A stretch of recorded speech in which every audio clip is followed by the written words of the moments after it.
ella dejó sola a la niña. Pero, ¿cuánto tiempo?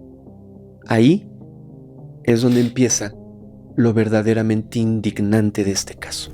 Algunos periódicos publicaron que la niña, en su desesperación, en su hambre, consumió sus propias heces. Y un día agarran desprevenido a un niño de 7 años, a Bernardo González, golpeando con una piedra. Uy, no. Y destrozando el cráneo. He sufrido el dolor de las madres, he entrevistado y he sufrido y he llorado con los familiares que han perdido a sus seres queridos.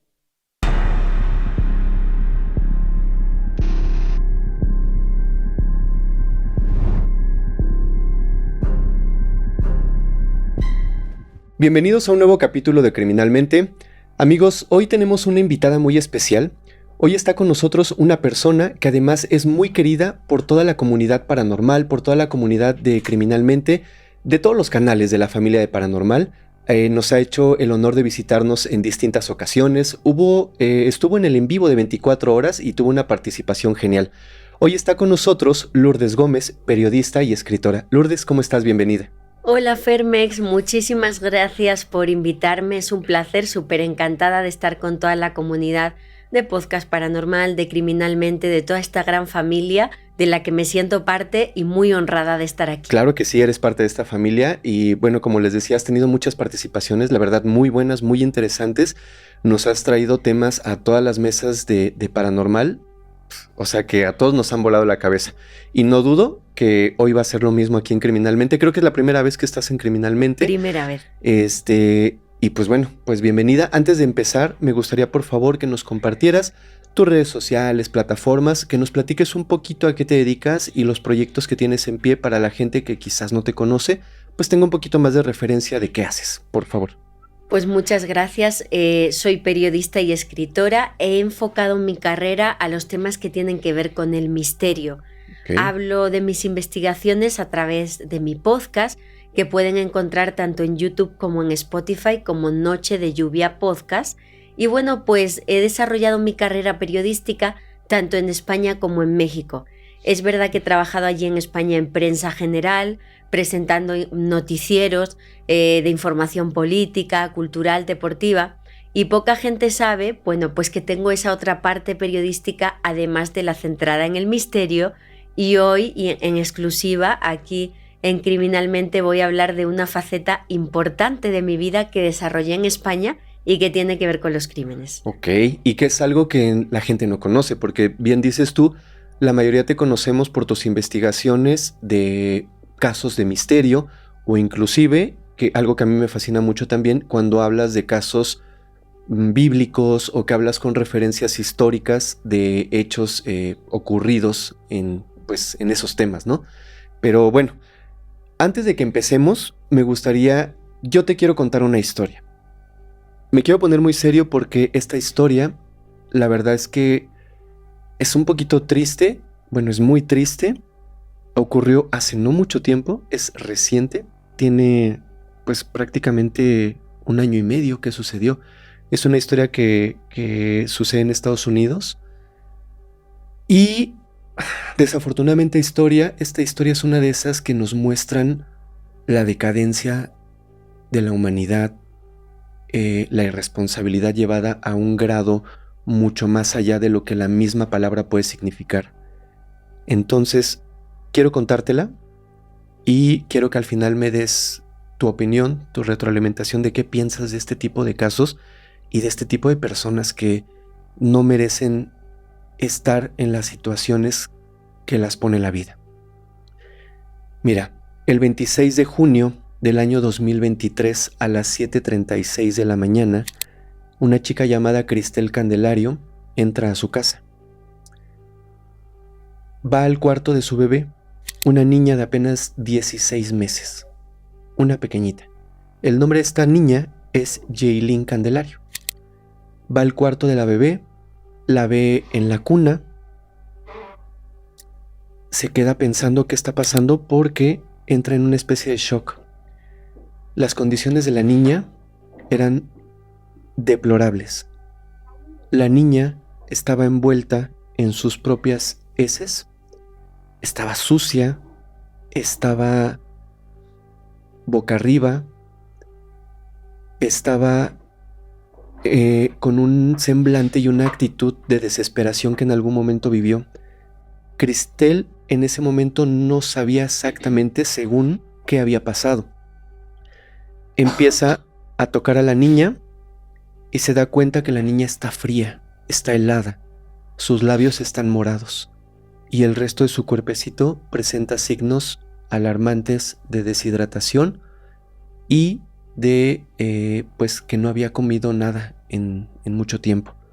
La reacción de la madre es inmediata, entra en un pánico terrible la señora y su primer reacción es llamar a emergencias.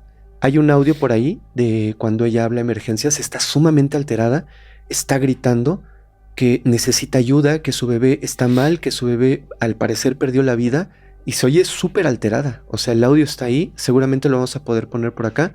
Está muy alterada la señora, no sabe qué está pasando con la niña y se pone muy mal. La operadora al otro lado de la línea le empieza a preguntar qué tienes, qué te está pasando, cuál es tu nombre, dónde te ubicas, qué necesitas, una ambulancia, un policía, necesitas bomberos. No, mi niña está mal, mi niña se está muriendo. Para ese momento la niña ya había perdido la vida, pero ella estaba en shock.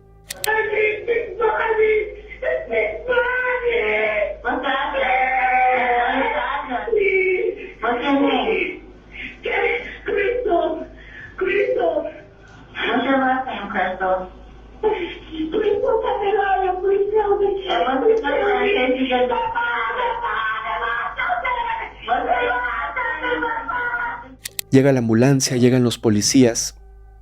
Algunos periódicos que cubrieron la noticia dicen que los mismos agentes de policía que entraron a revisar el cuarto de la niña quedaron en shock y se pusieron a llorar. No concebían la magnitud de lo que estaban viendo, no sabían cómo la niña había llegado a ese punto. En ese momento dan la declaración oficial, la niña había perdido la vida. Deciden retirar el cuerpecito para posteriormente hacer la autopsia y saber realmente qué había pasado. La madre en ese momento se queda con los policías, pero pasa algo raro. Cuando se llevan a la niña, ella se queda para que le hagan un breve interrogatorio en su casa. Hay una grabación de eso. Y se muestra a la señora pues ya más tranquila, más relajada. Hay un cambio de actitud totalmente en ella. No sabe qué había pasado. Los policías le empiezan a preguntar qué fue lo que sucedió, o sea, cuándo fue la última vez que viste a la niña, qué fue lo que pasó. Y ella empieza a narrar. Semanas atrás, días atrás, yo había notado que la niña tenía problemas de salud, no quería comer, no quería tomar agua, eran signos alarmantes para mí, pero pues no sabía qué hacer. En algún momento pensé llevarla al hospital porque dije esto no es normal en la niña, pero sin embargo no lo hizo. Nunca la atendió. Hay dos cosas que son inquietantes. Una, y la que es la primera, es que la madre muestra una actitud totalmente distinta a la actitud que mostró cuando hizo la llamada, que estaba súper alterada. Y ahora que la estaban entrevistando, pues estaba muy tranquila. Y los policías le hacían varias preguntas y le decían, ¿qué pasó ayer en la noche? Así, inmediato. Pues como que medio se contradecía, se trababa. Pues no quería comer, no quería nada, pero yo generalmente, hace este comentario, mi hija duerme entre 10 y 12 horas continuas. No tiene un lapso en el que se despierte, generalmente duerme continuo. Y pues yo anoche la dormí y no encontré más allá de eso una causa distinta a lo que pudiera estar pasando. Sigue el interrogatorio, pero a las autoridades, a los policías no les resuena. O sea, saben que algo hay ahí atrás. Entonces deciden llevarla a la comisaría. La llevan y quien es el encargado de hacer la investigación es el detective T.J. Powell, que es un detective que bajo su experiencia dice, en 17 años que yo he estado encargado de esta área, nunca había visto algo así. Nunca había visto un acto de crueldad tan fuerte con un menor. La empiezan a entrevistar, la empiezan a cuestionar ya dentro de la comisaría y empieza a cambiar constantemente las versiones. Primero dice que sí la vio la noche anterior, luego dice que no, que ella no estaba presente, luego hacía alusión a que semanas atrás la niña estaba enferma y empieza a caer en un constante ciclo de contradicciones y de cambiar poco a poco sus versiones. No cuadraba. Al final, ella admite algo que le resulta escalofriante a la policía. Ella dejó sola a la niña. Pero, ¿cuánto tiempo? Ahí es donde empieza lo verdaderamente indignante de este caso. Me voy a regresar un poquito en el tiempo. Esta señora nace en Guayaquil el 11 de septiembre de 1991. En Ecuador tiene una educación normal, se gradúa en algún momento de docente, es maestra y empieza a ejercer su carrera de una manera normal. Sin embargo, por azares de la vida y de la familia, que en ese momento tenía, que eran sus padres nada más, decide mudarse a Cleveland, en Estados Unidos, esto en el año 2016. Hay una especie de vacío en ese lapso de su vida, que además creo no es tan importante, pero no hay mucha información de cómo llega a establecerse legalmente en los Estados Unidos y cómo llega a trabajar en Estados Unidos. Pasan varias cosas, conoce a una persona, se casa, posteriormente se divorcia y ese matrimonio tiene como fruto a una niña, que es más grande que esta niña que te empecé a platicar. Esta pequeña que nace primero se llama Amaya. Amaya, por cuestiones legales, pasa a manos de Cristel y ella se queda con la tutoría de la niña. La empieza a cuidar, pero como es madre soltera, pues no tiene la oportunidad de cuidarla y de trabajar y de seguir estudiando al mismo tiempo. Entonces lo que hace es apoyarse en sus padres. Sus padres le dicen: ok, vente a vivir con nosotros te apoyamos en lo que tú trabajas, empieza a trabajar como maestra suplente, nosotros te vamos a ir apoyando y te vamos a ir, pues, cuidando a la niña cuando haya oportunidad, para que tú tengas oportunidad de hacer esto, ¿no? Ella empieza a trabaja normal, trata de alguna manera normal a Amaya, la cuida cuando tiene tiempo, cuando no, pues la cuidan sus padres. Sin embargo, al ser una persona joven en ese momento, Cristel, pues también tiene una vida, también tiene la necesidad de salir, de pronto de divertirse, pero se sabe que ella se excedió un poquito en las fiestas, en los viajes. Hay algo bien curioso, ella todo lo publicaba en redes sociales, fotografías de viajes, fotografías de fiestas, siempre hacía ver al mundo que estaba bien, que era feliz y que prácticamente no requería absolutamente nada en su vida. Después pasa el tiempo y, como te digo, que ella publica todo en redes sociales. En una de esas interacciones entre comentarios de gente que la seguía, conoce a una persona llamada Henry García. La conoce precisamente a través de Facebook en el año 2020. Henry García empieza a mandarle mensajes, inbox, ya sabes, empiezan como a hacer match y finalmente pues deciden conocerse. Pero Henry García no vivía en Estados Unidos, Henry García vivía en Ecuador. Entonces, después de cierto tiempo de tener una relación virtual, por llamarla de alguna manera, pues ella decide viajar a Ecuador.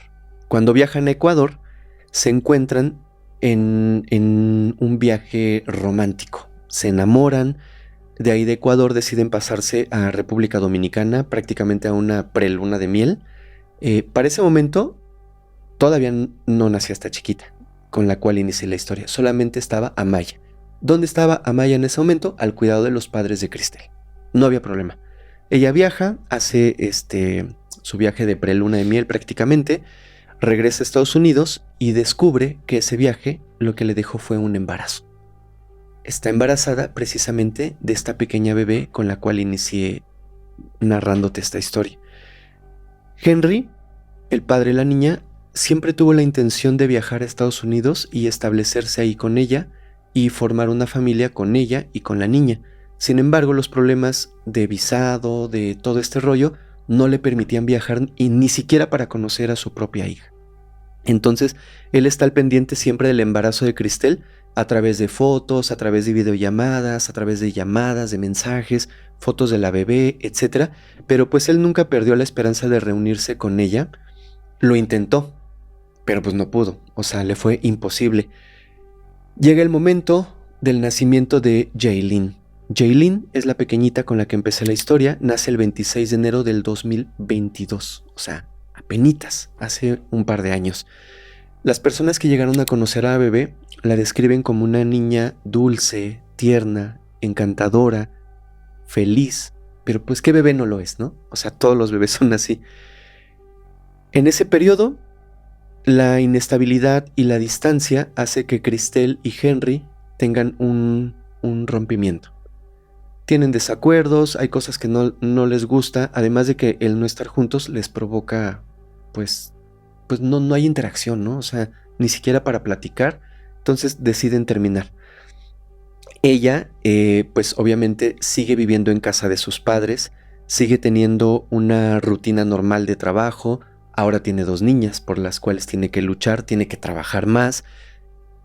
Se dice que en algún momento Cristel empieza a tener problemas de estrés, de ansiedad, según ella provocados por la vida que llevaba, por tener 2 niñas, por ser madre soltera, por no tener tiempo para ella, por estar trabajando horas extras, no tenía tiempo, o sea, la vida literalmente no le daba. ¿Qué es lo que pasa? Los padres de Cristel al final también tienen una vida, son una pareja joven y también tienen la necesidad de salir, de viajar, de conocer el mundo. Los padres constantemente salían de viaje, pero se llevaban a la niña más grande, a Amaya, y dejaban a Jaylin, la pequeñita, al cuidado de Cristel. Y le decían, por favor, en estos días que nosotros nos vamos, cuida a la bebé. Ellos sabían que era un poquito irresponsable. Cuida a la bebé, no la dejes a cargo de nadie, dale de comer, cámbiale su pañalito, cuídala. O sea, cuídala por favor. Si necesitas algo, por favor, márcanos y nosotros veremos qué hacemos. Si es muy urgente y necesitas algo, habla con los vecinos, ¿ok? Ella dice que sí, pero pues Jaylin, la bebé, pues es obvio, necesitaba todas las atenciones de su madre en todo momento, pero ella no estaba dispuesta a dárselas. Ella tenía otros planes. Entonces, hay muchos datos que apuntan que cuando los padres llegaban a salir de viaje, que era muy constante, y la dejaban sola con la bebé, ella lo que hacía es que la encargaba con los vecinos. Hasta cierto punto en esta historia era lo correcto, en esta parte de la historia. La encargaba con los vecinos y se ausentaba. Como la niña era muy querida entre los vecinos, pues la recibían con gusto, la cuidaban, pero a veces ella se pasaba porque la dejaba con los vecinos y les decía, oye, te la puedo encargar, voy a salir en la noche y regreso mañana. Hubo un momento en el que Cristel la deja con una vecina y se desaparece, no un día, se desaparece prácticamente más de una semana, 2 semanas y no regresa por la bebé. Y esta vecina le empieza a marcar y le dice, oye, ¿qué onda? ¿Dónde estás? La bebé necesita cuidados, necesita a su mamá, no tengo dinero para la leche, no tengo dinero para los pañales, no tengo dinero para alimentarla. Te la cuidé una noche, pero vaya, ya llevas 2 semanas desaparecida. Cuando decidió contestar el teléfono le dijo, sí, yo regreso pronto. Regresó, se llevó a la bebé y la tuvo otra vez a su cargo, en uno de esos tantos viajes que los padres hicieron. Pero estos viajes, como te contaba, eran constantes. Los vecinos ya sabían que cuando los papás salían, pasaban 2 cosas. Si la bebé tenía suerte, la dejaba a cargo de un vecino. Pero había una constante. Cuando no quería pedir favores, simplemente la dejaba solita en la casa. La dejaba en su cunita y la podía dejar 1, 2 o 3 días. A través de cámaras de vigilancia, los vecinos oían a la niña llorar, oían a la niña gritar. No sabían en qué momento esta mujer estaba y no estaba. A veces decían, bueno, quizás está llorando porque pues, se siente malita. Pero la realidad era otra. La realidad era que Cristel se iba 2, 3 días y dejaba a la bebé literalmente sola. 2 o 3 días. Los vecinos varias veces hablaron con ella, hablaron con los padres de ella y le dijeron, oye, no puedes estar haciendo esto.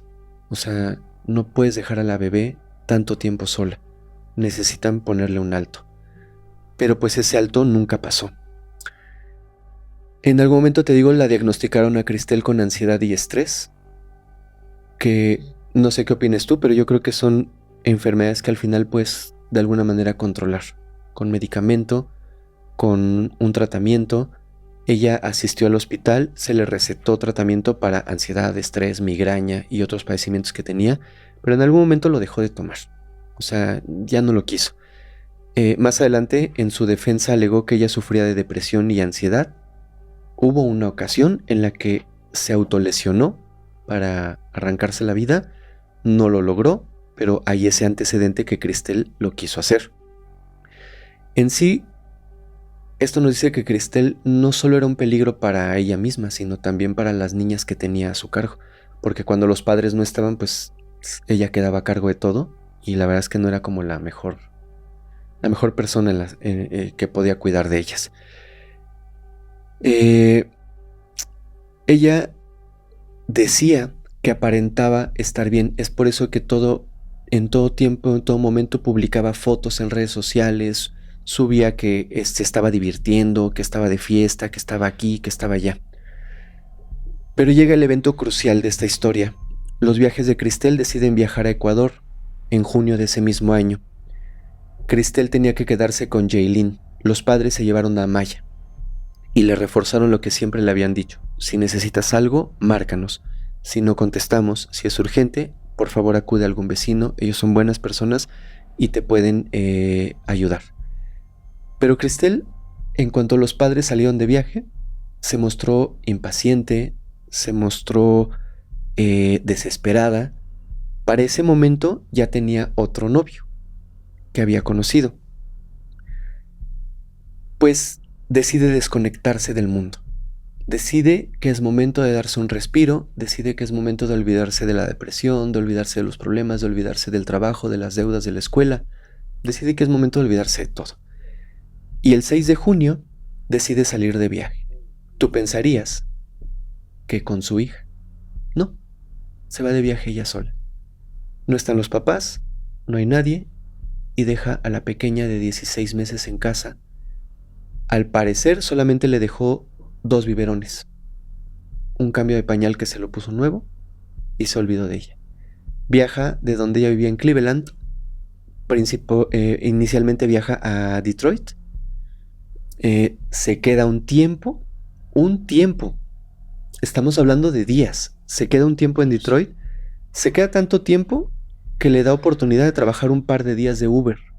Ella trabajaba normalmente de Uber. Le da tiempo de trabajar. Tiene unos amigos ahí, se reúne con ellos, pasa casi una semana en Detroit. El 8 de junio se va a Puerto Rico con su nueva pareja.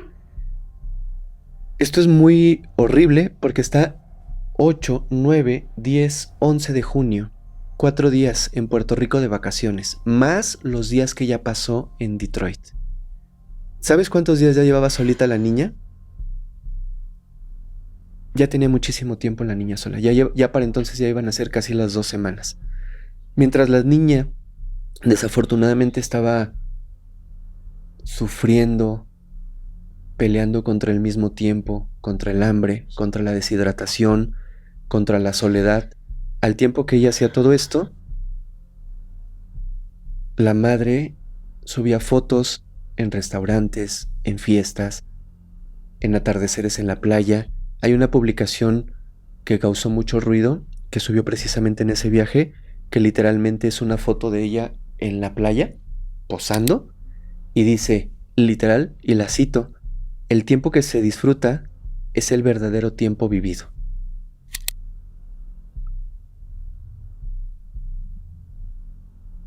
Cristel regresa el 16 de junio, no sin antes haber pasado otros días más a Detroit, a despedirse. Cuando regresa, evidentemente, pues la niña ya estaba en unas condiciones pésimas. Aquí es donde empecé a narrarte la historia. el 16 de junio a las 7 de la mañana, 7:30 de la mañana, Cristel entra a su casa. Encuentra a su hija sin vida, la encuentra sucia. Algunos periódicos publicaron que la niña, en su desesperación, en su hambre, consumió sus propias heces. La autopsia muestra que la niña perdió la vida entre el 9 y el 13 de junio. Ella regresa hasta el 16. Abandonó a su hija pues casi más de 2 semanas, más o menos. La causa de la pérdida de la vida de la niña: hambre y deshidratación severa. Imagínate que por la edad que tenía la niña en ese momento, los médicos dicen debería de haber pesado, como una niña normal, 14 kilos. Sin embargo, pesaba 6 kilos cuando aún estaba bien y con vida. Desde ahí te das cuenta que ya no había un cuidado. Hay una declaración de una patóloga que dice que los niños en esos rangos de edades, cuando se les dejan solitos por unos tiempos prolongados, ya sea con un vecino o con alguien, pero tienen la figura paterna o materna bien colocada, sufren de algo que se llama sufrimiento extremo de ansiedad por separación. ¿Qué te quiero decir con esto? La niña no solamente sufrió deshidratación y hambre, la niña sufrió un daño psicológico que literalmente también le arrancó la vida. Se vio sola 2 semanas, día y noche, sin absolutamente nadie que la pudiera asistir. Gritó, lloró, pero pues nadie llegó. El arresto de Cristel fue el 18 de junio del 2023. ¿Recuerdas que al principio de la historia te conté que llegaron los policías y se la llevaron a la comisaría? Pues bueno, ya no salió, afortunadamente. Pero oficialmente fue arrestada el 18 de junio del 2023. El cargo presentado contra ella fue homicidio agravado, agresión criminal y poner en peligro a un menor. Inicialmente se le fijó una fianza de $1 millón, dinero que por supuesto y afortunadamente no poseía. El juez había fijado que para enero del 2024, apenas en este año, se iba a llevar a cabo su juicio. Sin embargo, fue reprogramado para el 26 de enero del 2024, se lo recorrieron prácticamente un mes. De acuerdo a la fiscalía, 4 días antes del juicio, el abogado de Cristel logró llegar a un acuerdo con las autoridades y ella se declaró culpable de algunos cargos, como el quitarle la vida con sus agravantes correspondientes y el poner en peligro a un niño. Al declararse culpable y aceptar su crimen, pensó que la pena iba a disminuir. Y en efecto, algunos cargos se le quitaron, porque no entiendo muy bien estas cuestiones de la ley, pero cuando tú te declaras culpable de algo, algunos cargos pueden disminuir dentro de tu condena. Se marca una fecha, la sentencia estaba programada entonces, ya con todo esto, para el 18 de marzo del 2024. O sea, recién, repito, hace unos meses. Su defensa durante la audiencia presentó varios argumentos. Estos que te conté antes, ¿qué argumentos? Ansiedad, depresión, se sentía mal, necesitaba un tiempo para ella misma, necesitaba vivir, necesitaba volver a sentirse bien. Pero de verdad, ¿valía la pena dejar a su hija? Cuando están en el juicio, habla la defensa, habla la fiscalía y llega el momento en el que habla Cristel. Esto que te voy a decir es casi al final de la historia y voy a citar las palabras textuales de Cristel porque creo que su mensaje sí fue muy indignante y no lo quisiera minimizar. O sea, no quisiera decirlo en 3 palabras y quitarle lo indignante que es, porque es una mujer que no merecía tener a su cargo a su niña. Cuando le toca hablar en el juicio, ella dice: hay mucho dolor que tengo con respecto a la pérdida de mi bebé. Y sí, estoy muy dolida por todo lo que pasó. No estoy tratando de justificar mis actos, pero nadie sabe cuánto estaba sufriendo y por lo que estaba pasando todos esos días. Le pido perdón a Dios y a mi hija Jaylin. Soy una persona creyente en Dios y reconozco que hoy por hoy muchas veces somos tentados por el enemigo. Dios y mi hija me han perdonado. Quisiera pedir perdón también a mi hija Maya y a mis padres. No se imaginan lo unida que era mi hija, Jaylin, Amaya y yo. Nos amábamos todas. Extraño mucho a mis hijas. Hoy nada puede devolverme a Maya ni a Jaylin. Perdón. No pasa un día sin que deje de pensar en ella. Le pido a Dios que algún día pueda volver a verlas y poder retomar junto a Maya, que es nuestra única esperanza el día de hoy. El juez, cuando escuchó esta historia, quedó en shock por las palabras de Cristel. El juez le dijo: vamos a firmar sentencia y te sentencio a cadena perpetua. No tienes ninguna posibilidad de libertad condicional bajo ningún contexto legal. Nunca vas a salir de aquí. Y el juez, para cerrar esta historia, antes de dictar sentencia, le dedica unas palabras y le dice: cometiste el máximo acto de traición, dejando a tu bebé aterrorizada, sola, desprotegida, para que sufriera. Según he escuchado, fue una de las muertes más espantosas e inimaginables que una persona puede sufrir. Sin comida, sin agua, sin protección.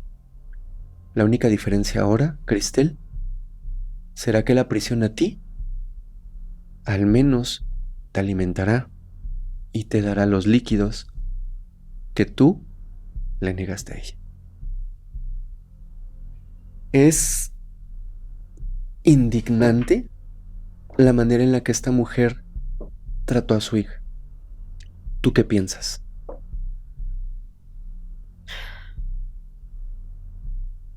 No tengo ni palabras. Pues como madre, imagínate todo lo que se me pasa por la cabeza. En primeras, la omisión del deber de socorro que todos como ciudadanos tenemos pues la obligación de cumplir, ¿no? Y que en una sociedad cada vez más fría, más desvirtuada de la realidad, más egoísta y más individualista de como no me afecta, no me meto. La primer culpable, la madre, por lo que hizo, pero no quiero dejar fuera tampoco a los abuelos y a los vecinos. Tienes porque razón. miramos para un lado porque no es nuestro problema y ellos sabían que había una situación previa de mala praxis como madre y nadie levantó un teléfono, no lo sé, pero no se llevaron a cabo los cauces necesarios para proteger a esa niña antes de llegar al extremo que es lo que finalmente llegó. Entonces, culpable ella del más vil de los delitos como madre, pero también todos los que estaban alrededor y toda la sociedad por esta idea de desnaturalizarnos de esta forma y no mirar más allá de lo nuestro. Y en segundo lugar, cómo a nivel social vemos el aspecto del cuidado de los niños y las madres. Con esto no estoy justificando nada. Pero es verdad que no existen los mecanismos de protección para los niños que deberían de existir. E incluso los cauces de evitar que personas que no tienen la preparación, la edad o no sé, incluso la salud mental, sean padres. Es un tema que está ahí enterrado Hay manifestaciones porque hay, bueno, pues cosas que pasan, que hay gente que piensa que son crímenes, otra gente no, pero no hay una regulación social que proteja a los niños y que evite que gente de este tipo, sin merecerlo, sean padres. Entonces se entremezclan, Fermex, muchas ideas en este caso y digamos lo que digamos, no hay solución. La niña pagó las consecuencias de un crimen que va más allá de un solo culpable y repito, como madre, me deja sin palabras. Yo creo que todos cuando conocimos este caso y nos enteramos, yo creo que todos quedamos en shock. Cuando es un caso muy reciente, todavía el juicio se llevó a cabo a principios de año. Yo siempre he dicho en muchas ocasiones cuando he tratado temas que desafortunadamente involucran a menores, pues que no todos deberíamos de tener el derecho de tener hijos. Hay muchas personas que dicen, pues si yo tengo para mantenerlo, lo puedo tener, si yo lo quiero tener en las condiciones que lo quiera tener, lo voy a tener, y no es cierto. Es una gran responsabilidad tener a tu cargo, pues pequeñitos, porque creo yo como padre que soy, que nosotros somos una guía para ellos en todos los sentidos. Los debemos cuidar, los debemos guiar, los debemos alimentar, los debemos de vestir, cubrir vaya las responsabilidades básicas e ir más allá de eso, ¿no? Enseñarlos, cuidarlos, llevarlos de la mano, darles un buen ejemplo, guiarlos a través de un ejemplo de vida para que, si ellos así lo deciden, sigan el paso de sus padres de una buena manera. Pero cuando te encuentras con estos casos como el de Cristel, dices, no todo mundo debería tener derecho a tener un hijo. Pese a lo que la gente diga, pese a la opinión pública, sí debería de haber una regulación de alguna manera de si eres, empezando por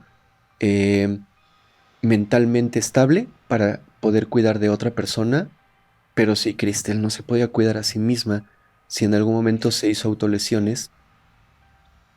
Es una indignación la que siento con este tema, una impotencia, porque como bien dices, no hay una regulación. Todos tienen derecho a tener esa bendición de ser padres. Por supuesto. Pero no tienen una formación y muchas veces no tienen la capacidad, inclusive para poder cumplir con lo que se necesita con esos niños, que son una enorme responsabilidad. Y tenemos la parte, fíjate, y esto es lo que me indigna, yo he llegado a ver noticias en España, el país de donde vengo, de ahora cuando una persona tenga una mascota va a tener que hacer un examen y estudiar un libro y tal. Ajá. ¿Y los niños? Claro. No estamos minimizando a las mascotas, pero vaya, No, tenemos que exacto. priorizar. Bueno, pero me vas a permitir, y lo siento, y es lo que pienso, yo quiero que los animalitos estén bien, pero ¿qué pasa con los niños? Claro, por supuesto. Yo veo que hoy día hay más regulación en ese sentido, sí, lamentablemente, que la parte de los niños. Es más, conozco casos de personas responsables que ven que sus hijos no están bien y ponen medios, incluso a veces sin que los hijos sepan, y están regulados a nivel médico y tienen su condición de que son personas que no están todo lo bien que debieran, y los padres ponen medios anticonceptivos sin que esas personas a veces lo sepan, precisamente por evitar esta eso. parte. Entonces es un tema muy fuerte, porque si uno ya de por sí, sobre todo nosotras, se siente culpable cuando tiene que salir a trabajar por unas horas, porque quisieras estar a cada instante, ¿no?, con tu hijo, que no le toque ni el aire. Claro. Y ves estos casos, es indignante, bueno, y entras en shock. Uy, estuvo muy fuerte este caso. A mí cuando yo empecé a hacer la investigación de, pues ya sabes, los nombres, fechas, situaciones, etcétera, y conforme iba desmenuzando la historia, no lo creía. Había escuchado más o menos el caso en algún momento en las noticias, pero no me había metido a fondo, no sabía de las publicaciones en Facebook, no sabía de su publicación en Facebook con su foto en la playa y poniendo que la vida y que nos... Dios, o sea, su hija se estaba literalmente muriendo. Pero bueno. A veces pensamos que la brutalidad está en la fuerza, ¿no? Y vemos que la realidad es muy distinta. Supera a la ficción. Bueno, vamos a cambiar un poquito de tema. Como comentábamos al principio del capítulo, la mayoría de la gente conoce a Lourdes Gómez, pues porque es una investigadora y periodista del misterio y nos has traído, como decía al principio, a varios capítulos, temas súper interesantes, temas muy controversiales y temas muy buenos. O sea, muchos somos fan de tu trabajo. Pero muy pocas personas saben por qué el día de hoy estás en Criminalmente.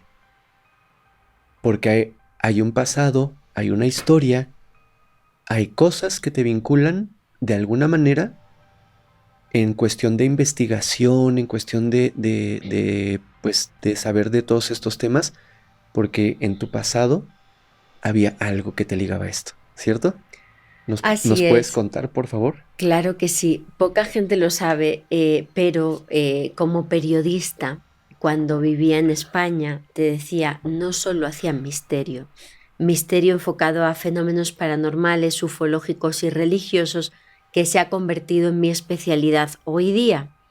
Antes de que fuera mi trabajo o al 100%, tenía otros trabajos y eso de momento, bueno, pues era un complemento, no podía vivir de ello.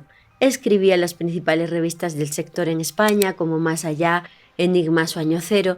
Tenía mis secciones de radio y mis colaboraciones con medios hablando de estos temas, pero pues me ganaba la vida con el periodismo en general. Uh-huh. Y a través de ahí pasé pues por periódicos, como el periódico Extremadura, pasé por televisión, en concreto presenté el principal noticiero de mi región Extremadura, de Televisión Española, y también trabajé en la productora 2D Extremadura Media, dirigida por mi querido Diego González, sede en Don Benito, Badajoz, de donde yo soy, y hacíamos programas de televisión para Canal Extremadura Televisión. Y uno de los programas que presentaba yo era la presentadora del espacio Escrito en el Aire, un espacio donde investigábamos la crónica negra, los principales crímenes ocurridos en esta región de España. Me seleccionaron como presentadora de este espacio porque yo pues estaba muy vinculada con la policía y la Guardia Civil en España. Toda mi familia, a mucha honra, viene de la Guardia Civil Española. Yo trabajé durante 2 años en la sección institucional y de prensa de la Guardia Civil en Madrid, en la capital de España, y pues conocía a forenses, conocía a los miembros de Policía Judicial, que son los equipos dentro de la Guardia Civil en España que investigan los crímenes, y por todo ese bagaje y conocimiento me seleccionaron como presentadora. Entonces yo iba presentando en este programa, que teníamos una frase icónica con la que yo siempre empezaba, Escrito en el Aire, y es: los muertos siempre hablan, los muertos siempre hablan y sus palabras permanecen escritas en el aire. Wow. Lo que hace un forense es sacarle las palabras a través de los cuerpos a esas personas. Ellos hablan. Y empezábamos el programa con esa premisa: investigar crímenes del pasado, algunos recientes, otros no tanto, de la mano de la Policía Judicial, de Guardia Civil y Policía, los 2 organismos policiales de España que, bueno, pues investigan los crímenes y los resuelven, y también de los forenses. En todo momento trabajamos mano a mano con los forenses, yo los entrevistaba para pues sacar los detalles y desgranar los casos. Y a través de ese programa, que fue un sueño para mí, es que pude, bueno, pues introducirme en este tema que pues tú abordas semana a semana en Criminalmente. Ok, entonces pues tienes mucha experiencia en ese ramo. Veo que aparte no solo tienes experiencia, sino que también disfrutabas de los temas, te gustaba hacer la investigación, darle seguimiento. Pero mi pregunta es, ¿hasta dónde llegaba esa investigación? O sea, ¿ibas a campo? ¿Recurrías a medios policíacos para informarte? dices que tenías buena relación con la policía, entonces me imagino que de alguna manera pues podías obtener informes, pues lo que hace un reportero, ¿no? Sacar información. ¿Pero hasta dónde llegaba? ¿Ibas a campo también? Sí, bueno, pues investigamos todos los aspectos de un crimen, desde las personas que habían investigado, los investigadores que habían sacado a la luz los detalles del caso, Ok. los forenses que intervinieron en los casos, los espacios en los que se producía el crimen y también las personas implicadas. Quiero decir, llegué a entrevistar a los familiares de las personas fallecidas en estos casos y entrevisté a las personas que habían cometido los actos. Oye, y de todas esas experiencias que tuviste, de todas esas investigaciones que hiciste, me imagino que alguno de esos criminales a los cuales entrevistaste, no a las familias, a los criminales, tal cual, alguno te dejó un recuerdo feo, te dejó una marca, algo que te haya impactado muchísimo. Todos. Fíjate que, bueno, ahora no podría darte así al milímetro cada caso, ¿no? Porque hace varios años, pero fíjate que cuando me preguntan si me da miedo el tema paranormal, a mí no me da miedo el tema paranormal. A mí me da miedo esto que tú y yo estamos hablando. Mis mayores terrores los saqué a la luz o los aprendí durante las investigaciones en Escrito en el Aire. Porque lo que a mí me da miedo es estas personas que tienen la capacidad de acabar con otros. Eso es lo que a mí me da temor y pavor. Y tuve la oportunidad, fíjate lo que me pasaba. Investigué un crimen que se llamó el crimen de San Valentín, donde falleció una persona a través de un arma de fuego. Más tarde se descubrió que sus familiares estaban implicados, en concreto su esposa estaba implicada. Llegué a recibir mensajes en mis redes sociales de ella. ¿De la esposa? De esta persona reclamándome que, bueno, pues lo que decían no era así. La condena, ¿no? A la que ella, bueno, pues a través del juez no estaba de acuerdo y me buscaba para hablar a través de las redes sociales, imagínate. Llegué a recibir muchas cartas que por eso también tuvimos que cerrar Escrito en el Aire, después de una primera temporada apoteósica, donde se convirtió prácticamente en el programa buque insignia de la cadena por calidad que imprimía nuestro director Diego González, el cámara Francisco Morcillo, Zacarías de la Era, el editor, todos los que estábamos implicados en el proyecto. Se convirtió en un buque insignia de la cadena, pero nos mandaban muchísimas cartas a la cadena de por qué estábamos haciendo eso, e incluso las personas condenadas desde las cárceles o las instituciones psiquiátricas, cartas abogando por el derecho al olvido, ¿no? Que ellos ya habían pagado o estaban pagando por sus crímenes y que quiénes éramos nosotros para recordar estos casos y volver a hacerlos famosos. Y por toda esa polémica cerró Escrito en el Aire y tuve la oportunidad de entrevistar a los asesinos gracias también a otro papel que fue clave en Escrito en el Aire, que es los abogados. Hablábamos con muchos investigadores privados, abogados defensores de estas personas que eran los que me facilitaban el contacto, porque yo obviamente no iba a juzgar tampoco, simplemente presentábamos los casos. La investigación. Y el abogado defensor hablaba e incluso en ocasiones, bueno, pues nos ponía a la persona. Y a uno de los que entrevisté fue impactante, fíjate, fue un caso en el que dos chicos que eran roomies compartían un mismo departamento. Uno de los chicos se ve que estaba metidos en temas de sustancias, de venta, y entonces el compañero, el roomie, está dormido una noche en su habitación, escucha jaleo y ruido fuera de la casa y ve que hay una persona que acaba de llegar, que acaba de atacar brutalmente a su compañero de piso, que el compañero, el roomie, está tendido en el suelo pues ya sin vida. Y obviamente esa persona, el atacante, se lanza también contra él y él se defiende, y al final cuando llega la policía, bueno, pues hay dos personas y él explica lo que le ha pasado. O sea, el compañero del roomie le quitó la vida al atacante. Yo le entrevisté y es verdad que pues estaba muy afectado. Había momentos en los que se emocionaba, lloraba. Me hablaba de que, bueno, pues él también tenía familia, era padre, o sea, quería regresar y que con su familia y que estaba pagando pues por algo que se había encontrado fortuitamente y que él se había defendido. Es lo que te iba a decir, pero que eso no es considerado en defensa propia. Sí, pero sí estaba pagando una pena mínima, pero ahora lo que nunca salió y la pregunta que siempre nos hicimos, ¿fue así? ¿Él acabó con el que acabó con la vida del primero? ¿O él acabó con los dos? Uy. ¿Y hay otra cara de la historia? No lo sé, no lo sé. Sí, pero son interrogantes que quedan en el aire. Son interrogantes que como periodista te haces al momento de estar entrevistando a una persona que ha tenido esto. Sí, qué fuerte. Y como ese me imagino que hay muchísimos. Pero yo sé que hoy nos traes un caso en especial, ¿cierto? Así es, porque hubo muchos tipos de crímenes. Fíjate, Ajá. Crímenes pasionales, como este del crimen de San Valentín, crímenes de ajustes de cuentas, y crímenes de personas enajenadas que de repente salían a la calle indiscriminadamente, pues acababan con muchas personas. Tuvimos crímenes en los cuales eran los llamados crímenes por compasión. ¿Cómo?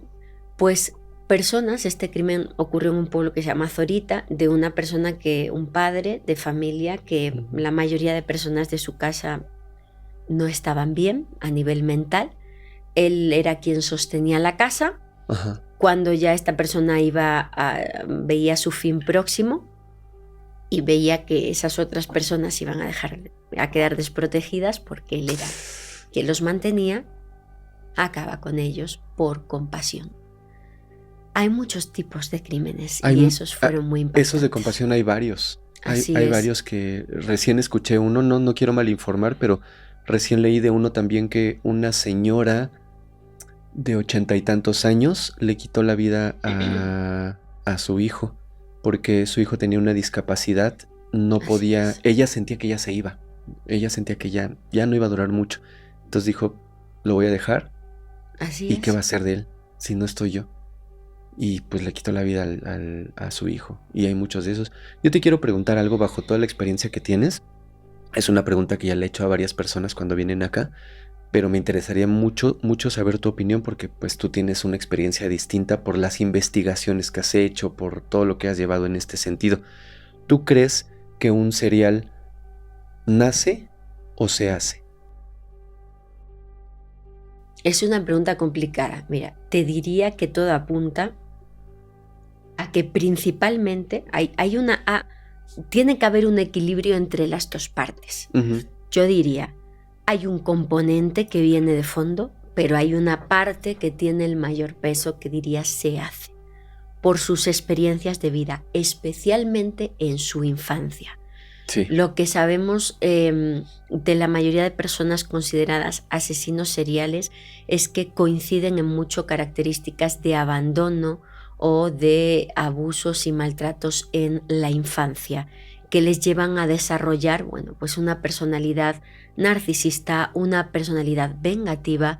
Tienen mucha inteligencia, que eso ya viene de base, pero se enfoca todo, pues a tratar de vengarse por todo lo que ellos han vivido, y muchas veces las características de las víctimas coinciden con la persona que les obsesiona, que normalmente suele ser el padre o la madre, figuras clave de nuestra infancia que no se han comportado como debieran con esas personas.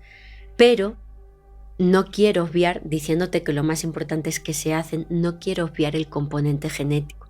Fíjate que en mis conversaciones con los policías judiciales de la Guardia Civil de la Comandancia de Badajoz, que tampoco quiero olvidarme de los especialistas que nos ayudaban en prensa de las OPCs de Cáceres y Badajoz, de las comandancias de la Guardia Civil, que me ayudaban a organizar todas las entrevistas. Uh-huh. Me ponían al habla con los expertos, y recuerdo con José Manuel, uno de los que más hablaba de crímenes que él había investigado en su trayectoria policial, y había uno muy impactante. Era un artículo que él había publicado de perfil criminal en la revista oficial de la Guardia Civil hacía muchos años, donde yo escribí, tengo ese orgullo y os pasaré imágenes para que las pongamos. Por favor. Él publicó un artículo diciendo, ¿es posible que un delincuente o una persona que obre mal venga en la genética? ¿Por qué? Porque trató el caso de dos gemelos idénticos a nivel genético por dentro y en el físico, que ambos habían salido criminales. Los dos. Los dos, cada uno por su lado. Pero sin una infancia trunca. No, con una infancia, bueno, pues normal, sencilla, pero no había quizá ese componente tan fuerte o ese detonante tan fuerte. Pero cómo actuaban de la misma forma en robos que cometían, por ejemplo, y a lo mejor usaban determinados, no sé, cuchillos de la misma manera, o si tenían que huir lo hacían de la misma forma. Es decir, se dedicaron a analizar estas dos personas y se dieron cuenta que sí que podía haber un componente genético. Okay. A mí me impactó eso que me decía José Manuel y yo me quedé con ese caso de los gemelos. Muchos años después hubo un crimen súper importante en España, en la provincia de Huelva, donde una profesora suplente de otra comunidad de España le habían mandado a un municipio muy chiquito de esta comunidad de Huelva, donde ella, bueno, pues estaba ejerciendo porque faltaba un profesor y estaba sustituyendo. Y ella salía a hacer footing, running, pues por la calle sola. Y un día desaparece. La encuentran días después, ya sin vida. Había sido atacada por un vecino que era criminal y que tenía un gemelo. Y yo me acuerdo del caso y le digo, llamo a José Manuel. Digo, José Manuel, el atacante de esta chica que ha fallecido es uno de los gemelos de tu artículo, ¿verdad? Ah, eran los mismos. Eran los mismos. Eran los mismos, o sea, no los dos acabaron en prisión por delitos diferentes, pero prácticamente por los mismos modus operandi. Pero no trabajaban en conjunto. No trabajaban eso en es lo interesante, conjunto. Porque me dices que hacen un análisis y tenían los mismos patrones, pero esto jamás lo he contado y jamás salió en prensa. Okay. Porque ningún compañero tenía, o sea, se habló de que era el gemelo de otro idéntico que había atacado a la profesora una noche, que se estaba obsesionando con ella, pues que estaba obviamente estaba mal, enajenado, pero nadie sabe ese artículo previo que yo había leído y que relacioné y que obviamente pues me confirmaron. Esto nunca salió y me impactó. Entonces, respondiendo a tu pregunta, hay un componente súper importante de qué se hace, pero por lo que he visto, casos que me han llegado como este que te pongo sobre la mesa, también hay una genética. Fíjate que he hecho en varias ocasiones la misma pregunta a distintos invitados, todos me dan su punto de vista que es súper válido, pero nunca me lo habían fundamentado tanto. Y sí tienes toda la razón. Yo creo lo mismo que tú, creo que están las dos vertientes. La primera es por todos los casos que yo he visto, es una infancia trunca, una infancia llena de violencia, de agresión, de soledad, de olvido, de muchas cosas horribles. Y eso hace que en algún momento estos niños, cuando crecen y se vuelven adultos, pues evidentemente busquen cobrar a la sociedad aquello de lo que se les fue privado en la infancia. Pero también está esta parte, que es muy interesante, que es la parte genética que nos dice que un individuo puede estar predispuesto a la violencia genéticamente. Y no hay que obviarlo. ¿Y sabes qué es lo más fuerte? Que nuestra sociedad y el sistema obvia esta parte. Y es gravísimo. ¿Por qué? Porque todos podemos tener una experiencia negativa. La grandeza de una persona es cómo se enfrenta a esa experiencia. Sí. No todas las personas que tienen experiencias traumáticas en la infancia acaban convirtiéndose en asesinos seriales. Aquí solo quizá los que tienen un componente genético mal o una personalidad súper vengativa y, como te decía, narcisista. Sí. Ahora, hay gente que está mal. Y fíjate, nuestro sistema judicial está enfocado sobre todo a la reinserción, a la confianza de que una persona puede cambiar. Yo no comulgo mucho con eso. Estoy de acuerdo de que una persona puede salir reformada, pero cuando tu mente de plano está mal, como la gente que abusa de los niños, eso no lo cambias con 10 o 15 años en prisión. Lo siento, pero no. No, yo no comulgo con esa idea tampoco. Yo siento que puede salir reformado una persona que entró quizás a prisión porque es un carterista, porque quizás asaltó una tienda, porque delitos no considerados tan graves. Pero una persona que ya le quita la vida a otras personas, que ataca a menores de muchas maneras, un serial, difícilmente, casi imposible, podría ser que se reforme. He visto varias entrevistas de personas que dicen estar arrepentidas y demás. No creo, honestamente no creo. Y creo que esa genética con la que algunos nacen, pues no la vas a poder cambiar. Yo he visto 2 casos que me impactaron mucho, que hay por ahí hay blogs de esto. Uno de ellos es el petiso orejudo, no sé si conoces el caso, No. está horrible. Y otro que fue aquí en México, que es conocido como el asesino del arco iris. Osiel Marroquín, si no me equivoco, recién hace algunos años. Ambos casos tienen algo en particular. Osiel Marroquín, aquí en México, cuando lo atrapan, se le hace la entrevista. Él le quitó la vida a muchos chicos de la comunidad LGBT. Y le preguntaban que si, por qué lo hizo, si los odiaba, empiezan a hacer una investigación de su infancia. Y cuando lo entrevistan dicen, pues no, o sea, yo tuve una infancia perfecta, o sea, mis padres me quisieron, mis padres nunca me abusaron de mí de ninguna manera. Tengo recuerdos muy bonitos de cuando yo era pequeño, mi padre me guió, mi madre también. Ahora creo que los decepcioné con todo esto que hice, pero pues no, o sea, no se atribuye los hechos que hizo a la infancia. Por otra parte, hace muchos, muchos años, el petiso orejudo, un niño que entre los 7 y los 10 años ya le había arrebatado la vida a más de 5, 7, 8 niños más pequeñitos que él.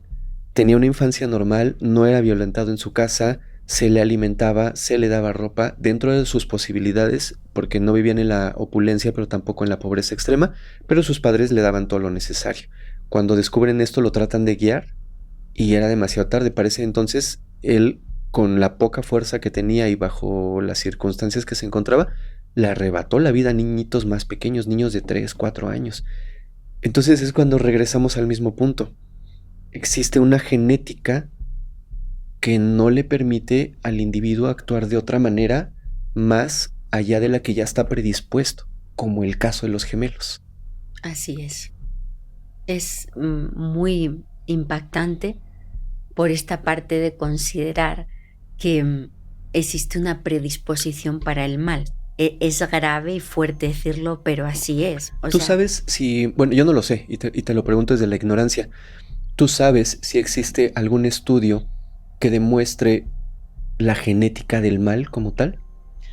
Hay muy poco. Piensa que hace apenas, pues, varias décadas que todo esto empieza a desarrollarse, el tratar de resolver crímenes no solo por las evidencias físicas, que en cuanto a eso ha habido un gran desarrollo a nivel médico, pues con la medicina forense, a nivel de investigación policial, gracias al desarrollo y el uso, ¿no?, de herramientas como el ADN, por ejemplo, las huellas dactilares, los retratos robot, etcétera, etcétera. Pero ¿qué hay de la parte psicológica o la parte mental para tratar de resolver estos hechos delictivos? Uh-huh. Eso se empieza a desarrollar principalmente a través del FBI en Estados Unidos. Desde hace pocas décadas empiezan a crearse perfiladores criminales que se dedican a investigar un crimen desde el punto de vista de las características psiquiátricas, psicológicas de la persona que lo comete. No tiene muchos años y todavía estamos en esa lucha científica entre qué pesa más en la manera de investigar. Esta parte psicológica, esta parte de perfilación criminal, o bien la parte de evidencia física, que a veces nos lleva a un callejón sin salida porque son personas con una inteligencia superior a la media que son capaces de limpiar perfectamente la escena. Es entonces cuando entra en juego el perfil criminal, que ha aportado, la verdad, mucha alegría, si es que se me permite usar el término en un tema tan oscuro, pero ha aportado mucho a la parte de investigación y esclarecimiento de los casos. Entonces, no hay muchos estudios, hay algunos que hablan de que puede existir una genética del mal. Uno de ellos es el que yo te citaba, pero todavía, desde mi punto de vista, no tiene el peso suficiente para ponerse sobre la mesa, porque eso nos llevaría también a un debate ético. Justo a eso iba a ese punto. Me voy a ir al futuro. ¿Somos malos? Es que al final es un debate. Me voy a ir un poco al filosófico. futuro. Imagínate que en algún momento la ciencia médica logra encontrar, por llamarlo de alguna manera, el gen de la maldad. ¿Ok? Imagínate que existe. Imagínate que así como podemos descubrir con el paso del tiempo que somos una persona introvertida, extrovertida, alegre, seria y demás, que en algún momento en tu nacimiento, en tu genética, se pudiera determinar el grado de maldad que tiene cada persona. ¿Qué pasaría cuando la ciencia llegue a ese punto? No creo que no se pueda hacer. Yo creo que sí va a haber un punto donde la ciencia pueda determinar a través de tu genética cuál sería tu tendencia de actuar en un futuro. Pues pasaría lo que ya ha ocurrido antes, porque esto ha sucedido antes. Fíjate, hubo un libro terrible durante la Edad Media que es El martillo de las brujas, el Malleus Maleficarum. Era un libro donde se hablaba de las características que tenía una mujer que pactaba con el mal. Y se atendía también a características físicas. Un lunar en la zona genital o en la zona mamaria podía llevarte a ser considerada una bruja. ¿Qué te hacían si tenías esa marca? Llevarte a la hoguera, ¿no? Sí. Ya ha pasado. Es un debate filosófico muy fuerte porque si alguien a nivel científico llega a decir tu genética está predispuesta para el mal, aunque todavía no hayas cometido ningún delito, te vamos a condenar como ya hicimos en la época de la Inquisición. Entonces es muy fuerte porque si empezamos a hablar de esa pregunta que sigue sobre la mesa de ¿somos malos o no lo somos?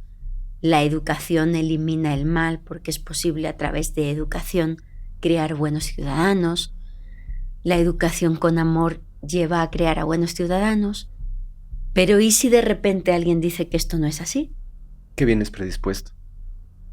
Ya ha pasado antes, ¿no? Entonces. ¡Uy, qué difícil! Sí sería un debate muy fuerte. Un debate muy fuerte sobre qué hacer al respecto. Así es. Está muy difícil.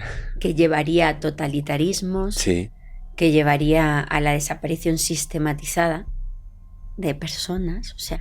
De como incluso ya ha ocurrido. Recién nacidos. Así es, como ya ha ocurrido antes.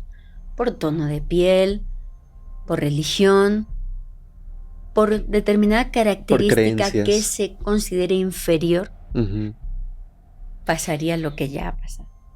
Wow. No, hombre, pues nos diste una muy buena explicación. Muchas gracias. Es una opinión, desde luego. Oye, yo sé que en España hay muchas leyendas de todo tipo, pero hay leyendas que trascienden de la fantasía a la realidad. No sé qué es primero, si la leyenda o la realidad, o si la leyenda está basada en un hecho real.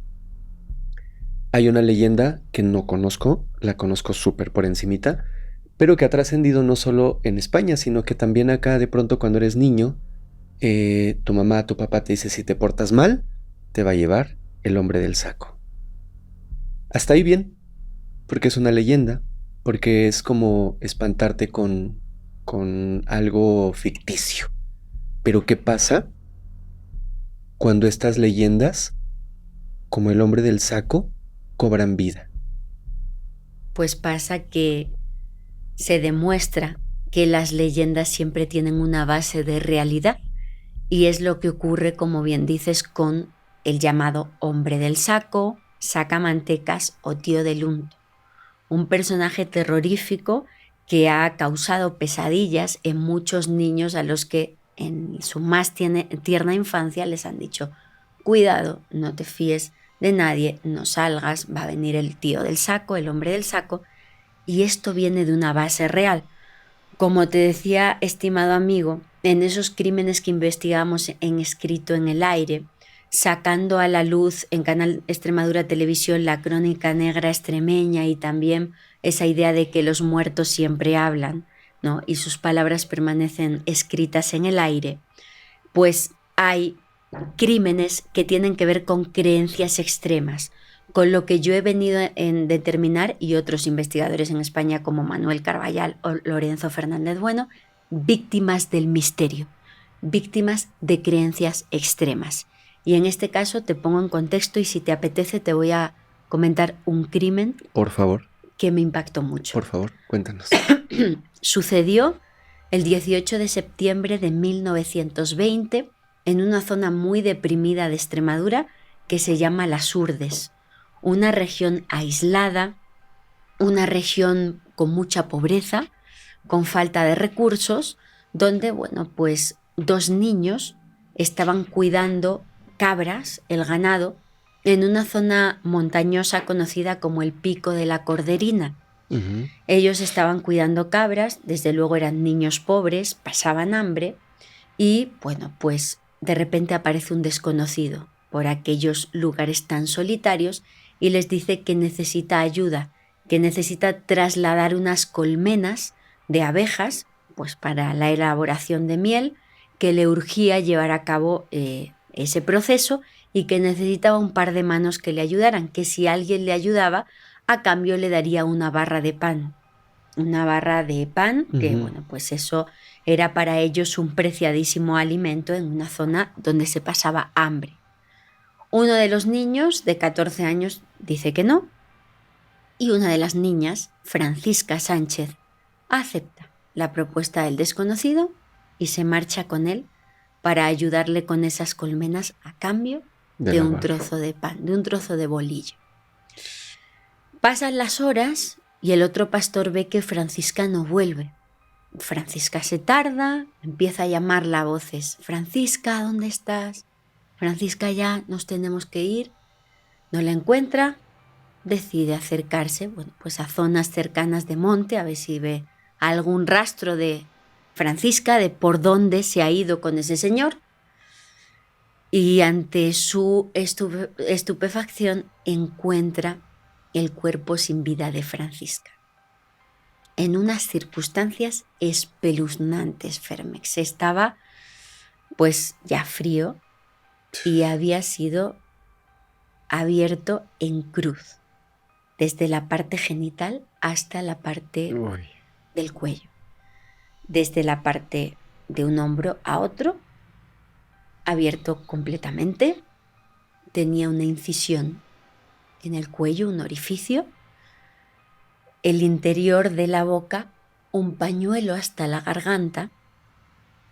Junto a la incisión en el cuello, no muy lejos del cuerpo, un vaso, una vasija de porcelana con líquido vital ya coagulado, porque había pasado tiempo, ya solidificado, y en la parte del abdomen faltaban muchas cosas. Órganos. Faltaban pulmones, faltaban riñones, páncreas y parte del intestino.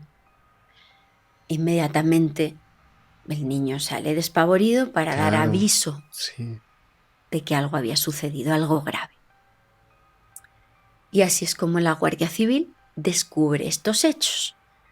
Mandan a una delegación judicial, un juez de Hervás, la localidad o el partido judicial al que pertenecía esta zona de Las Urdes, para investigar e inicia, bueno, pues todas las maniobras policiales tendentes a la resolución del crimen. Desde luego fue fundamental el interrogatorio a este joven para que expusiera cómo habían sido los hechos, el levantamiento del cadáver, la posterior autopsia donde se encontró que tenía ese pañuelo atravesado en la garganta, que posiblemente, Fermex, la causa del fallecimiento había sido la asfixia. Y no muy rápido. Te digo por qué, porque yo en Escrito en el Aire, desde luego, hablé con forenses para que me explicaran a la luz de las técnicas forenses del siglo XXI qué me podía decir de este caso de 1920. Y una de las ideas principales que subyacen es que para que el líquido vital fluyera en ese vaso, todavía debía haber vida. aunque fuera mínima, ok. o sea que no fue rápido. Sí, tendría que haber circulación. No fue rápido en esta parte del orificio. Y bueno, pues desde luego empiezan a tratar de encontrar al culpable de algo tan deleznable que copó los titulares de los medios de la época.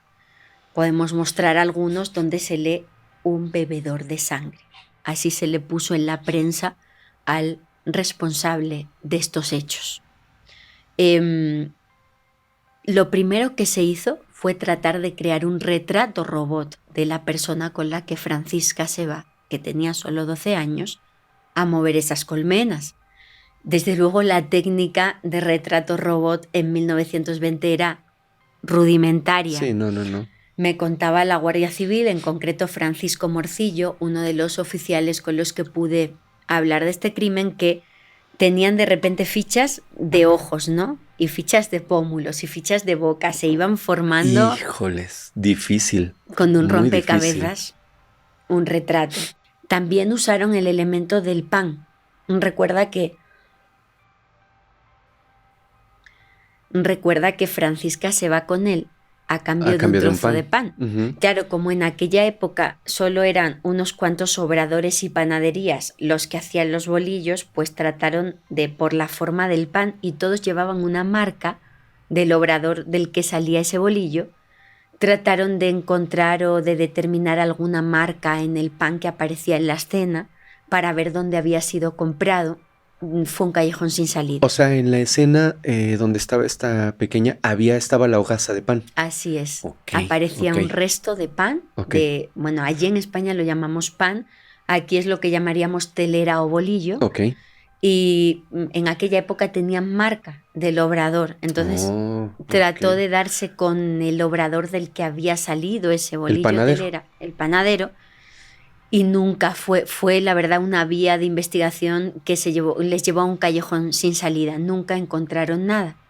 Ahora bien, se dieron cuenta, a nivel que avanzaban en la investigación, de que había determinados curanderos en aquella época, principios del siglo XX en España, curanderos o sanadores, que determinaban que había una enfermedad mortal en aquella época, la tuberculosis, tisis o peste blanca. Con diferentes nombres se conocía la tuberculosis pulmonar, que aseguraban que se podía uno curar de esta enfermedad con líquido vital de niños, de personas jóvenes, y elaborando una especie de pomada con los restos de vísceras de los niños, poniéndolas sobre el pecho y los pulmones, que se podía sanar. Una estupidez desde el punto de vista médico, una falsedad, pero una creencia que estaba en boga en la época y que llevó a personas sin escrúpulos a convertirse en la vida real en hombres del saco, sacamantecas y tíos del unto. Eran los responsables de crímenes orientados a personas con tuberculosis pulmonar o con familiares con tuberculosis pulmonar, gente de dinero que pagaba a estos criminales, o bien a los sanadores y sanadoras que ordenaban los crímenes, para obtener los potingues y las mezclas con los que recibían ingentes cantidades de dinero de parte de estos seres que creían que se iban a curar con estos elementos. ¡Wow! ¡Qué impresionante! Originalmente, cuando empezaste a narrar la historia y llegamos a la parte donde encuentran a esta niña, yo pensé que había sido una especie de ritual, por la situación de cómo la abrieron en forma de cruz, por lo que extrajeron, por el orificio, por el vasito que tenía líquido hemático. Yo juraba que era parte de un ritual. Pues era parte de un método de sanación completamente falso, pero seguido en aquella época, a principios del siglo XX en España, por muchas personas.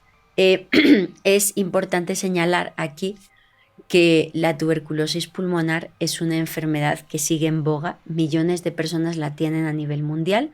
La provoca una bacteria, se transmite a través de la tos, provoca que se dañen los pulmones, que la persona pueda expulsar mediante la tos líquido vital, y hoy día pues esto se soluciona con campañas de vacunación. La vacunación previene o hace más leve esta dolencia, pero en aquella época era mucho más peligrosa y surgieron estos especialistas criminales en conseguir el elemento que creían que les iban a sanar. Entonces el caso de Francisca Sánchez se relacionó con esta creencia. Se piensa que la persona que se la llevó se la tomaría directamente, sería él el enfermo, porque en la misma escena del crimen estaba el vaso de porcelana. Probablemente quien le quitó la vida era el mismo que estaba enfermo, no lo vendió a estos curanderos para que lo vendieran a su vez a otras personas con dinero. Es probable que fuera mitad y mitad. ¿Y no se supo? O sea, el caso no fue... ¿Sí? Te cuento, Okay. Se detuvo a todos los sanadores, a todos los curanderos de toda la zona y nunca consiguieron pruebas inculpatorias suficientes para, pues que este crimen fuera resuelto lamentablemente. Sí que salieron más testigos a lo largo de la investigación, otros 2 niños más en la misma zona del Pico de la Corderina que días anteriores habían escapado. Uno de los niños porque había visto a 2 criminales que les dijeron lo mismo: ayudadnos con unas colmenas y os vamos a dar un trozo de pan. Lo vieron raro y se fueron. Y otra niña que en este caso un solo hombre la empezó a llamar por lo mismo y ella dijo: yo estoy aquí con mi padre, no me moleste, y el tipo huyó. Entonces fue un crimen, el de Francisca, de oportunidad. Claro. En este caso lo buscó y lo buscó hasta que encontró a la víctima perfecta y lamentablemente nunca se resolvió. Construimos escrito en el aire toda los hechos, investigamos a forenses, vimos toda la parte, que es lo más importante, de las creencias que llevaron a ese crimen. Y nos dimos cuenta de que hubo muchos crímenes parecidos en la historia de España en aquellos primeros años del siglo XX. Por ejemplo, hubo un crimen en Aceuche, en un pueblo que se llama Aceuche, donde también desapareció un niño de 4 años, también por una incisión y también a causa de la sangre. Lo que buscaban era sangre de un niño muy pequeño, en la creencia de que se iba a curar, de tuberculosis pulmonar una persona. Hubo otro caso que se apodó por parte de investigadores como Fermín Mayorga, en Cheles, en Badajoz, el barquero del colmillo. Un niño que desapareció en las márgenes del río Guadiana, que apareció junto a la margen del río ya pegada a Portugal, que también sin vida, en este caso con un corte en la axila, tendente también a la desaparición o la obtención todavía fresca y líquida de este líquido vital que todos tenemos, a fin de usarlo también como método sanador. Y uno de los más sonados de la historia de España, que es el llamado crimen de Gádor o Gador, en un pueblo de este nombre, de Almería, en España, 10 años antes que el de Francisca. Pero pues en la misma época.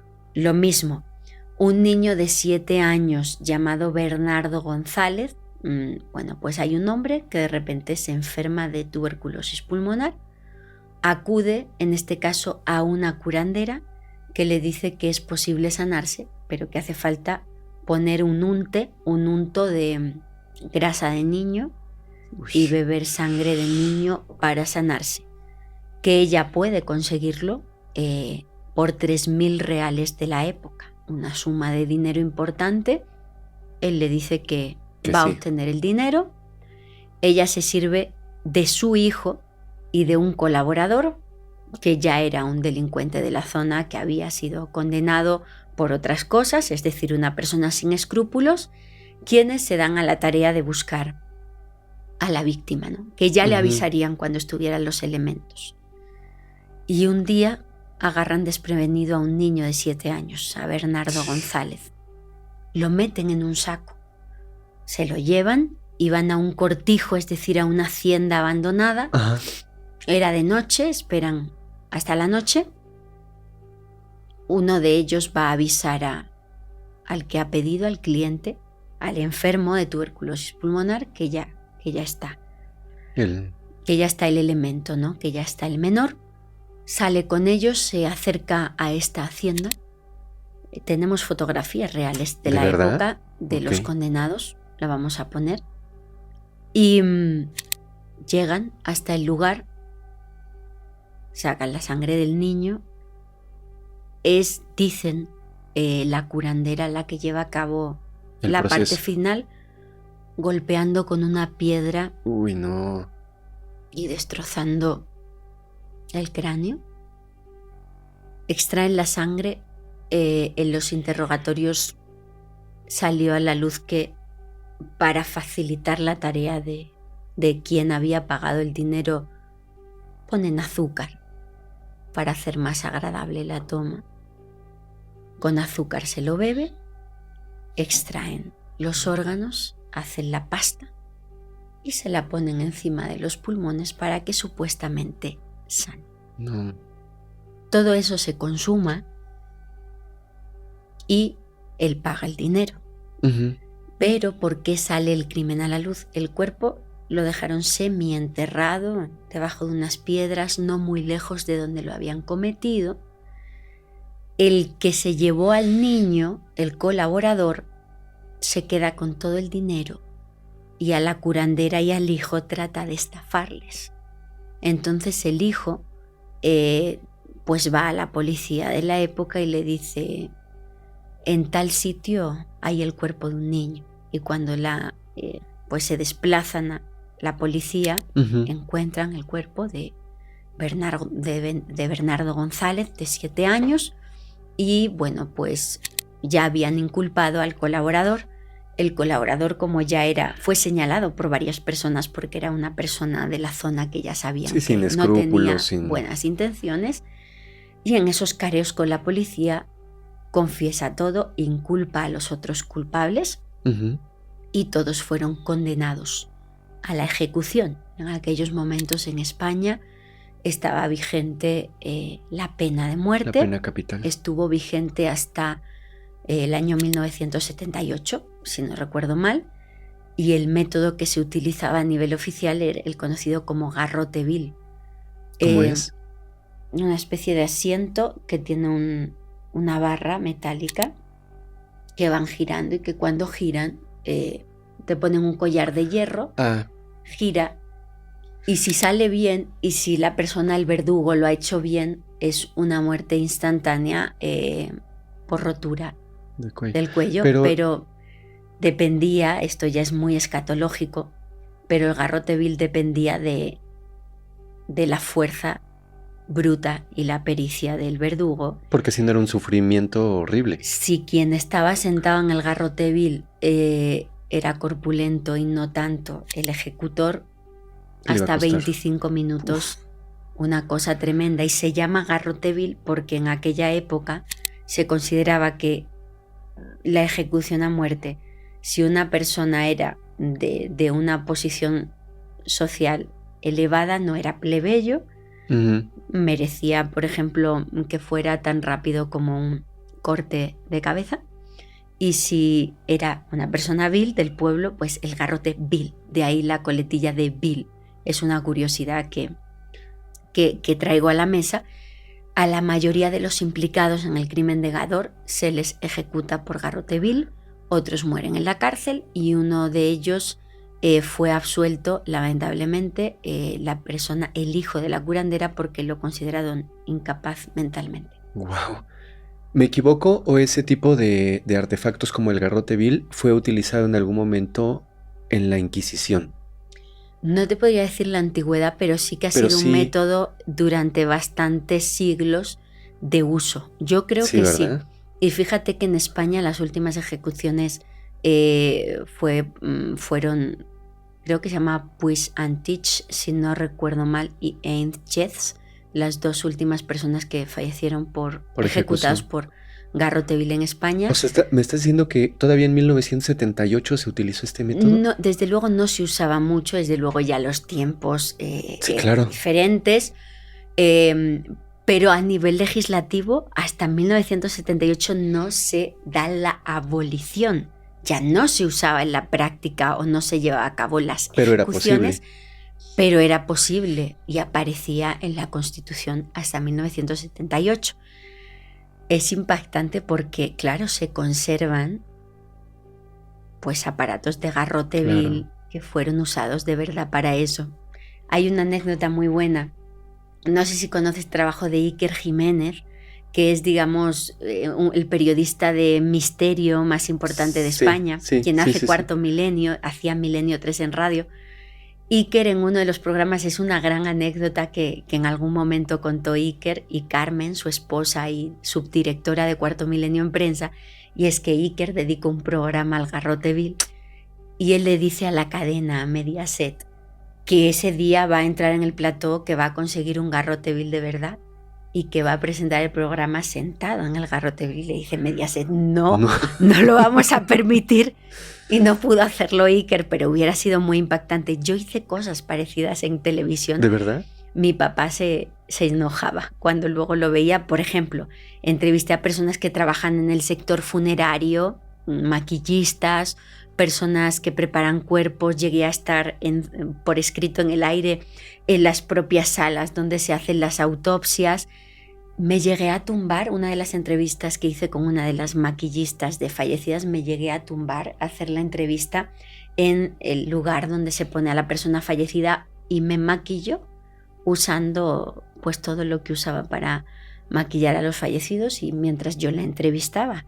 Yo llegué a hacer cosas de ese tipo. Te digo que mi papá se enojaba mucho conmigo, pero bueno, pues quieres hacer tu trabajo lo mejor y lo más impactante posible, e innovar, aunque sea desde el respeto, pero sí fue una época de mi vida a nivel periodística muy bonita, presentar programas de televisión, hacer estas investigaciones y sobre todo porque lo que a mí me apasiona es el misterio y uno de los misterios más grandes que hay para mí es la mente humana. Claro. Y cómo somos capaces de lo mejor y lo peor. Coincido. Y ver lo peor del ser humano para mí era impactante y nunca había contado esto desde que vivo en México y bueno, pues haberte contado a ti todo esto. Bueno, te lo agradezco infinitamente porque es una faceta que, como comentábamos al principio, la gente no conoce de ti, pero el conocimiento que tienes acerca de estos temas, te lo digo honestamente, es tan fascinante como el conocimiento que tienes de los temas ocultos.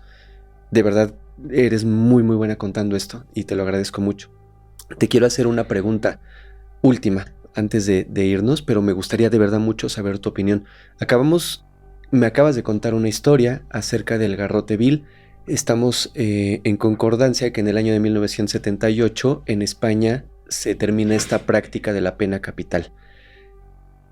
En México específicamente no tenemos la pena capital, pero lo que sí tenemos son muchos criminales que hacen actos atroces.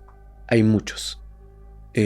Por mencionarte algunos, los monstruos de Ecatepec, que hicieron cosas horribles, el monstruo de Atizapán, el monstruo de Iztapalapa, que erróneamente creo se les da este título de monstruos, no merecen ni siquiera eso. Hay muchos como ellos, que no tienen piedad por las personas que se les paran enfrente y que una vez que están encerrados, tampoco se arrepienten. Incluso uno de ellos dice, ni me dejen salir porque si me dejan salir lo voy a seguir haciendo. Obviamente no va a salir, afortunadamente. Pero ¿a qué voy con todo esto? ¿Tú qué opinas acerca de... Y es una pregunta quizás muy arriesgada, pero ¿qué opinas acerca de que en México, en España o en países pues que tienen estas tasas tan brutales de crímenes, se volviera a instaurar la pena capital? No importa el método, no estoy diciendo que sea con este método que nos estás contando del garrote vil. Sí es así, ¿verdad? Sí. Pero que se volviera a instaurar. Es una discusión que raya entre los límites de la ética, entre los límites de lo bueno y lo malo, pero ¿tú qué pensarías acerca de eso? Vamos a ponerlo aquí en México, que es donde ahora estamos. Por como yo soy, por mis creencias, no puedo pensar en la pena de muerte. No estoy de acuerdo porque pues al final nos estamos convirtiendo de alguna forma con ese método en lo que estamos condenando y en segunda porque es relativamente sencillo equivocarse. Uh-huh. Tenemos muchísimos casos de errores judiciales sí. que luego no habría marcha atrás. Con lo que sí estoy totalmente de acuerdo es con la llamada cadena perpetua, o como se ha venido a imponer en España, con nombre más común hoy día, prisión permanente revisable. Prisión permanente. No se puede consentir que haya personas que estén 2, 5, 10 o 15 años en prisión después de haber acabado con la vida de personas y que salgan a la calle, y no solo eso, no solo que sean un ciudadano más, sino que puedan ser incluso políticos o representantes de partidos políticos o incluso llegar a gobernar. Sí. Y aquí me voy a mojar, eso está ocurriendo en mi país, con personas terroristas, de bandas como la banda terrorista ETA, personas que en juicios se han reído a la cara de los familiares de los fallecidos y que gracias a leyes como la doctrina Parot, leyes europeas y como está el sistema judicial, hoy están en la calle, se toman el café junto a la esquina en la que acabaron con la vida de personas y son políticos, forman parte de partidos políticos de España. Eso no lo puedo tolerar ni puedo defenderlo jamás. Si tú has quitado la vida de una persona o tú tienes la mente tan enferma como para atacar a niños, a mujeres o a quien sea, te mereces estar a la sombra toda tu vida. No se va a solucionar en 5 años y va a ser una persona nueva. No, por supuesto. Lo siento, no. pero no. Prisión permanente revisable. Que los padres, los hijos y toda la gente no tengamos que aguantar el ver felices a personas que han hecho lo que han hecho. Me pongo muy nerviosa porque he vivido a través de escrito en el aire estos casos. He sufrido el dolor de las madres, he entrevistado y he sufrido y he llorado con los familiares que han perdido a sus seres queridos. Y soy hija del cuerpo de la Guardia Civil. Por eso he vivido muy de cerca, aunque a mi familia no le ha pasado nada, pero a muchos compañeros muy queridos sí. He tenido que vivir esa parte de ver reinsertarse y convertirse en políticos a asesinos de personas por el simple hecho de llevar puesto un uniforme como el que llevan mis familiares. He tenido que ver desde mi casa cómo carros oficiales en los cuales mi papá me llevaba a mí a la escuela han volado, llevándose la vida de compañeros de mi padre. Entonces yo ese dolor lo tengo dentro y por eso no puedo tolerar que hoy día haya personas liderando movimientos sociales y políticos que hicieron todo lo que han hecho y que por las leyes que tenemos hoy día estén fuera. Lo siento, pero... Wow, demasiado fuerte lo que acabas de decir, pero creo que tienes toda la razón. No es justo que personas que han cometido actos atroces a través del tiempo, que han lastimado familias, que han lastimado niños, que han lastimado jóvenes, salgan, se reinserten en la vida pública y no solo eso, lleguen a puestos donde tengan una opinión de poder por encima de los demás. No es justo. Así es. Y no debería de estar pasando. Quizás yo difiero un poquito contigo en la parte de mi primer pregunta. Coincido en que desafortunadamente a veces las investigaciones y la acusación sobre algunas personas es incierta y al menos en México se da desgraciadamente mucho el caso de que acusan a una persona de un crimen y resulta que 10 años después le están pidiendo una disculpa porque ya le echaron a perder la vida 10 años en prisión y no eras tú, pero ya agarramos al que sí era, te pedimos una disculpa. Ahora, si eso lo trasladamos, como tú decías, a la parte de una pena capital, pues sí, tú tienes toda la razón. Tienes toda la razón. O sea, imagínate cuántos errores se podrían cometer en el camino. En la parte donde yo quizás difiero un poquito contigo, es que después de ver la crueldad del ser humano, de ver la poca empatía por la vida de los demás, después de haber leído tantos y tantos casos, tanto en México como en otros países, donde yo difiero y a veces pienso a manera personal y digo, sí debería existir la pena capital, porque hay personas que de verdad no merecen volver a pisar el mismo suelo que personas inocentes. Sé que es difícil, sé que hay errores humanos como estos que tú mencionas que podrían llegar a suceder, pero hay personas que no merecen o que no obtienen al final el castigo que merecen. No lo obtienen. Entiendo perfecto tu punto y por eso es mi indignación y quisiera aclarar si me lo permites, Por porque favor. en mi país está toda la situación tan polarizada que es importante que yo haga esta aclaración. Yo soy apolítica, yo no estoy juzgando aquí una idea política. Yo respeto a todas las personas, tengo amigos de todos los colores políticos, familiares de todos los colores políticos. Y con respecto a ese tema que se vivió en mi país, que sigue en boga del tema de las independencias, respeto todas las opiniones, todas. Tengo amigos que son independentistas, tanto de País Vasco como de Cataluña. Tengo personas que no están cercanas a mí, que no están de acuerdo con eso. Yo me gusta escuchar a todos y respeto todas las opiniones. Lo que no respeto y de lo que estoy hablando es del crimen, del terrorismo, del acabar con el que piensa diferente. Sí. Eso es lo que no respeto y lo que no estoy de acuerdo, que de los partidos políticos formen parte personas que han sido condenadas por crímenes. Sí. Me da igual el color y me da igual el partido. Entonces, quiero aclararlo porque luego a lo mejor muchos van a decir que es que estoy atacando las ideas independentistas o a las personas que pertenecen a esos partidos.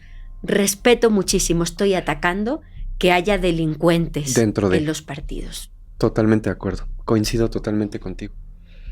Uy, wow, pues Lourdes, ha sido de verdad una plática fascinante, recorrer este mundo del crimen, esas experiencias, ese punto de vista que tú tienes porque tú lo investigaste, tú lo viviste de primera mano en tus investigaciones, en tus notas, en tus escritos. De verdad creo que ha sido fascinante todo lo que nos has contado. Estoy seguro que la gente que nos está viendo justo ya en este momento está fascinada con todas estas historias y con la excelente narrativa que siempre nos regalas, con esos datos, con esa, pues sí, esa narrativa tan fascinante que le das a las historias, que es, creo, lo que a la gente le gusta y le fascina de ti. Gracias de corazón, me ha hecho mucha ilusión porque, bueno, no solo la cercanía y lo bonito que me has tratado para abrir esta parte de mi vida que no es fácil, yo te lo agradezco mucho. Me ha gustado recordar también pues esa parte bonita que viví en mi carrera, los compañeros con los que coincidí, lo que viví como periodista en mi país. Gracias de corazón por permitirme abrir esta parte de mi vida. Gracias a todos los que nos están viendo y bueno, pues a todo el equipo. Gracias de corazón. No, al contrario, creo no hablar solo por mí, hablo por todas las personas que nos están viendo y por todo el equipo de Criminalmente, y te devuelvo las gracias por compartir con todos nosotros estas experiencias y estos puntos de vista, estas opiniones a nivel personal tan importantes que nos has compartido hoy. Gracias por hacerlo público y por estar acá. De verdad, muchas gracias. Antes de irnos, por favor, que no me quisiera ir, pero bueno, primero te quisiera invitar nuevamente a que en un futuro cercano volviéramos a compartir micrófonos y la mesa de Criminalmente, pues para platicar más, porque tienes muchas más historias que contar. Claro que sí, me encantaría. Y antes de irnos, nuevamente, por favor, Lourdes, repítenos tus redes sociales, plataformas, pues todo donde quieras que la gente te siga. Muchas gracias, amigo. Pues me pueden seguir tanto en YouTube como en Spotify en Noche de Lluvia Podcast. Les agradecería mucho su apoyo y cada semana pues subo contenido nuevo de mis investigaciones. Perfecto, pues esto que vieron hoy, amigos, es una probadita de lo que es Lourdes, de la inteligencia que tiene, de la deducción que nos trajo hoy aquí de todos estos casos. Síganla, por favor, apoyen el canal y bueno, de verdad les va a encantar, ustedes lo saben. Pues gracias nuevamente. Muchas gracias, amigo. Amigos, pues muchas gracias por haber estado aquí, por haber llegado hasta el final de este fascinante video. Ya saben, si les gustó el contenido, nos ayuda mucho si nos regalan un like, un comentario, Ahí en los comentarios también nos pueden dejar, ya saben, si quieren sugerirnos algún invitado que quieran que venga a futuro, pues es bien recibido todos los comentarios. Dentro de nuestras posibilidades haremos todo lo posible para que pues esos invitados lleguen aquí.